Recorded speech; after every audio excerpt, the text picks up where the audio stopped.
Hi guys, I am welcome to my presentation. Today we are going to exploring the fantastic relationship between the dairy and food and their connection to the microbiology. I am excited to take this topic. Over the next few slides, we will be covering the basis of microbiology, how it is related to the food and dairy products. It is important in our health and safety. In this introduction, we are going to discuss about the milk and milk products such as yeast, yogurt, cheese, butter, etc. And this, which includes the milk quality, fermentation, and the process, and the spoilage, and the different microorganisms which are involved in this dairy process, such as bacteria, yeast, molds, and viruses. However, they play the designate role in this process. They are the tiny microorganisms which are mainly in the bacteria, yeast, and molds, and you can find in the milk and the various dairy products. They might be small, but they have a big impact. They are essential in their production of many dairy items. Think of bacteria they used to make yogurt or the molds. They are help to develop certain cheeses. Not all the dairy microbes are beneficial, but some are cause spoilage, which lead to the sour or bad odor, and other might even possess a health risk. It is important to understand which microbes are helpful and which can be problematic, and especially exploring how to control this microorganism to ensure a safety and the quality of dairy products.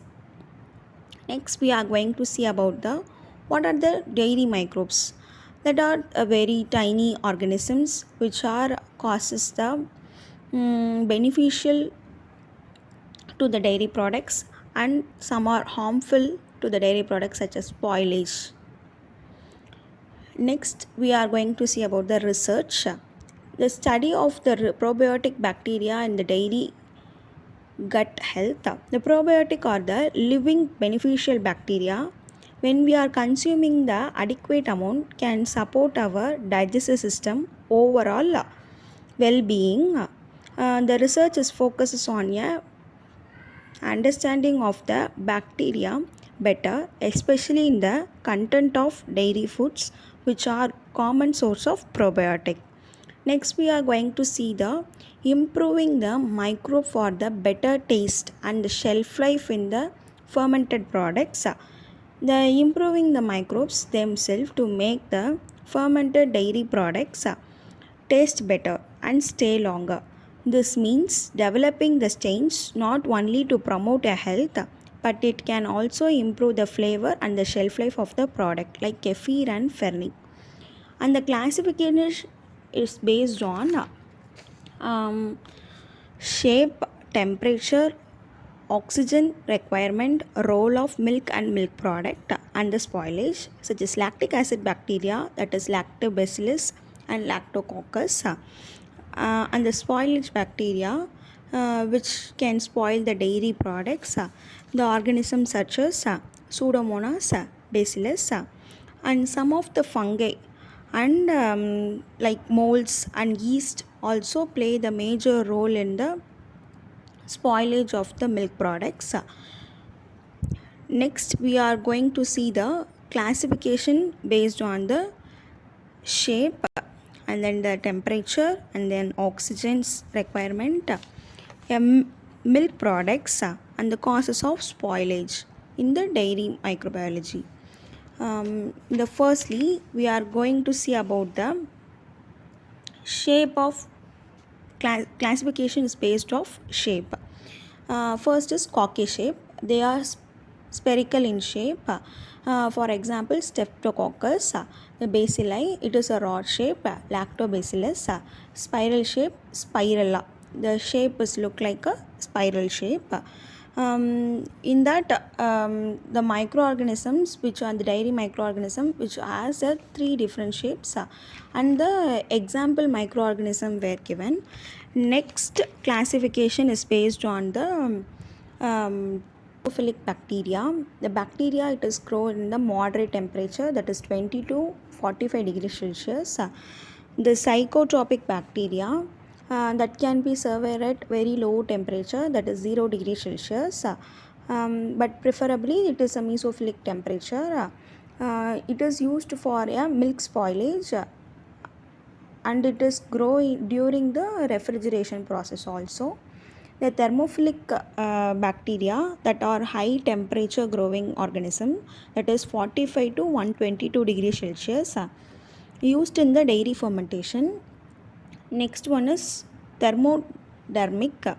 It is a high temperature, used for the pasteurization of a milk. The pasteurization is a process of high thermal, that is 100 degrees Celsius, for destroying contaminated microorganisms. Is based on the relationship with oxygen. Firstly, we are going to see the aerobic bacteria. These are the bacteria required oxygen to grow and thrive. Without oxygen, they are simply cannot survive or multiply effectively. Next, we have anaerobic bacteria. They are quite opposite. They can be grow without any oxygen at all. In the fact, the oxygen might even be harmful to them. So they are find ways to thrive in the environment where oxygen wasn't present.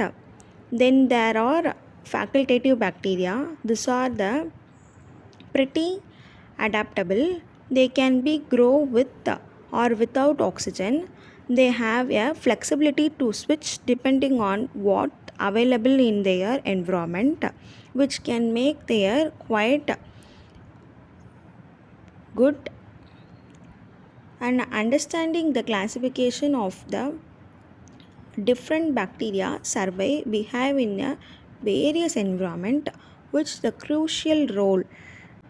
In next, we are going to see about the spoilage of the milk products, that is cream, butter, cheese and yogurt.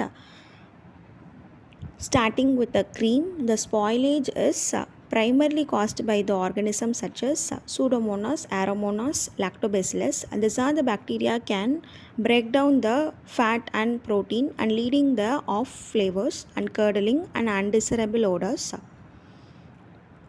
Next, moving on to the butter, the spoiling is caused by the fungi like Aspergillus, the Candidosporulum, and this molds can be developed on the surface, especially if the butter is stored improperly. They are only spoil the appearance and the flavor, but it can also produce a mycotoxin, which are harmful. Now, when it is comes to a cheese and spoilage organism include the Clostridium, Flavorobacterium and the Pseudomonas. These are the bacteria can cause bloating, discoloration and development of unpleasant taste. Proper storage and the hygiene are a crucial of preventing this issue. Finally, the yogurt spoil the link of the molds like Penicillium and Fusarium. Milk microbial growth, the most common culprit, it is a bacteria like Lactobacillus, Pseudomonas and the Bacillus, along with the fungi such as yeast, molds and the metabolism of the milk. The compound which is leading for the spoilage. Next is enzymatic activity, which plays a significant role. It, like protease and the lipase, the breakdown of the protein and the fat. Next is temperature. We should follow the certain temperature for the different dairy products. Next is light exposure. We should keep the milk in the proper environment, not exposure to the light or to the sunlight. Next, even when we are refrigerating, the prolonged storage gives a microorganism more opportunity to multiply and increase the chance of spoilage. Lastly, the contamination from the poor hygiene practice during the milking or the process during the spoilage microorganism, making it essential to maintain the strict hygiene standard throughout. Bacillus, Salmonellosis, Listosporosis, the Chlamydiobacteriosis. These are the disease. It is transmitted through the consumption of a raw and a improperly pasteurized milk and a dairy products, which highlights the importance of proper handling and processing. Understanding the risk is crucial in ensuring the food safety and promoting the public health. As we continue with this presentation, keeping in the mind how to virtual the control of the microbial contamination in the dairy production to prevent this illness, let us talk about the key methods for the prevention and the control of the safety.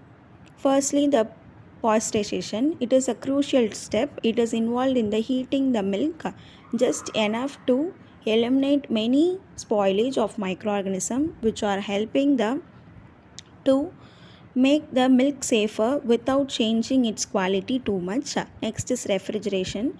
Storing the milk at a low temperature, typically between 0 to 5 degrees Celsius.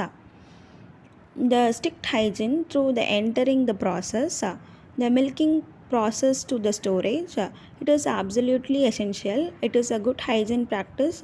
It help to prevent from the contamination at every stage. Next, inhibiting the spoilage of organism naturally acting as a microbiological control method. Finally, the controlling of biofilm formation on the equipment is a critical. A biofilm can harbor the bacteria and make sanitation difficult. So, preventing their development helps maintain the overall hygiene standards. All these methods, well combined with this creative, comprehensive approach to ensure the milk remains unsafe and a high quality throughout its shelf life. And I hope this you like this session, and thank you for your patience.